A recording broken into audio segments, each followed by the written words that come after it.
Kamusta mga kaibigan? Welcome to Josh Friends, where faith meets friendship and inspiration is always within reach. Ako po si Father Migs Ramirez, and as we step into another year together, I'm so glad you're here with us. For those just joining us, think of this as your spiritual tambayan, a place where we gather to share stories of faith through the amazing collection from Jescom exclusives, Stories of Faith. Whether you're a long-time listener or this is your first time here, tuloy po kayo. Part na kayo ng barkada namin. Each episode, we invite friends of the Jesuits to share something special from the Jescom Exclusives library. Readings from our books, song lyrics turned into poetry, and words that might be exactly what your heart needs to hear today. So, sit back, relax, and let's dive into another episode of heartwarming stories and uplifting messages. Are you ready? Let's go!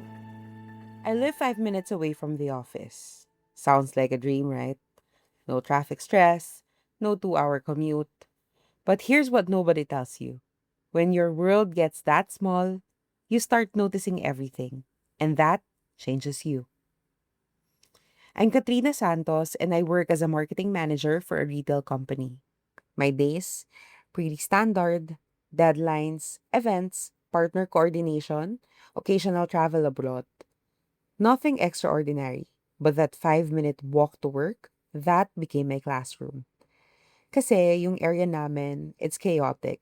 The sidewalks aren't exactly pedestrian friendly. Vendors are everywhere. Billboards are fighting for your attention. But I don't just pass through it. I observe how people sell, how they talk to customers, how the streets stay alive despite the mess.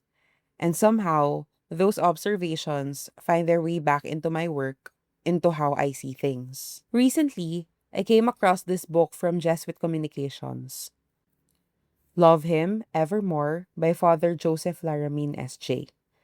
It's a 9-day personal retreat, and honestly, I wasn't expecting it to hit me the way it did. There's this section in part 1 called My Heart, Reflection, Gratitude, Healing, and one of the prompts stopped me cold. Reflect on God creating you.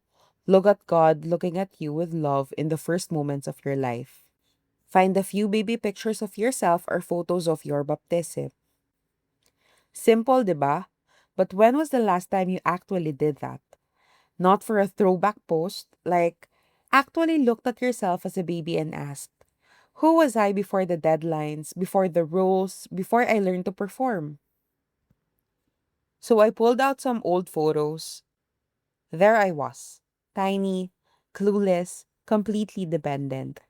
And I started thinking about the people around me in those photos. My family who showed up, the way they looked at me, yung parang walang expectations yet. Yung presence, just presence. And when the book asks, how do you feel as you ponder this experience? Is there anything you want to say to God in prayer now? You know what hit me? Yung realization na somewhere between that baby and the version of me now, the one beating deadlines, managing campaigns, navigating chaos, I started measuring my worth by what I could deliver, by how much I could produce. Parang yung love and presence I saw in those photos became conditional in my head. Like I had to earn it. But that baby didn't earn anything. She just was. And she was loved fully. I welcome 2026 in Hong Kong, one of my favorite places. I spent the New Year's in Disneyland, climbing hilly streets, eating street food, feeling like a kid again.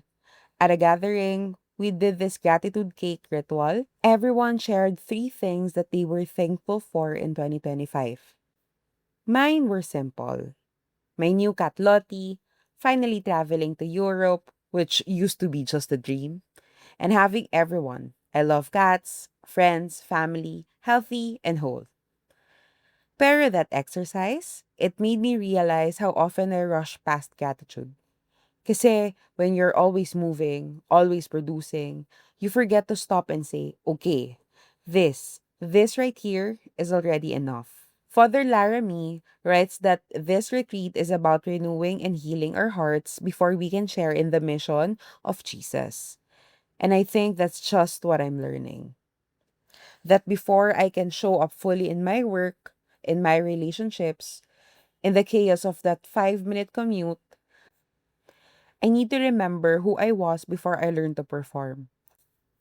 That version of me who was already loved, already enough.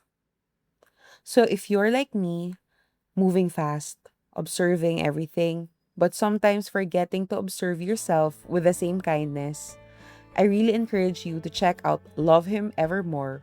It is not preachy, it's just, real. It asks you to sit with yourself, with God, with the moments you usually scroll past. Because here's the thing, joy doesn't cancel out stress. Gratitude don't erase deadlines. But when you take the time to look at your own heart, really look, you start moving through the world differently. You notice more. You breathe deeper. You remember that you're not just a producer of things. You are a person, and you've always been loved.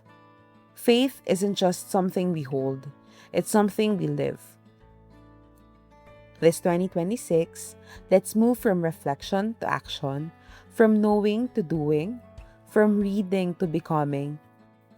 Journey with us through the books that don't just inspire, but challenges us to step forward with courage. Love Him Evermore is available now at Jestcom exclusives. Head over to jestcom.ph/Josh. Maraming salamat po mga kaibigan. I hope the words we shared resonated with you and gave you something beautiful to carry into your week. Remember, the full book, song, or resource we featured today, along with so many other inspiring materials, can be found at Justcom Exclusives Stories of Faith. And before we go, I want to remind you, in this journey of faith, hindi ka nag-iisa. We are all in this together, growing and discovering God's love in every conversation, every story, and every moment. Ito po si Father Migs Ramirez, and until we meet again, paalam at ingat mga kaibigan.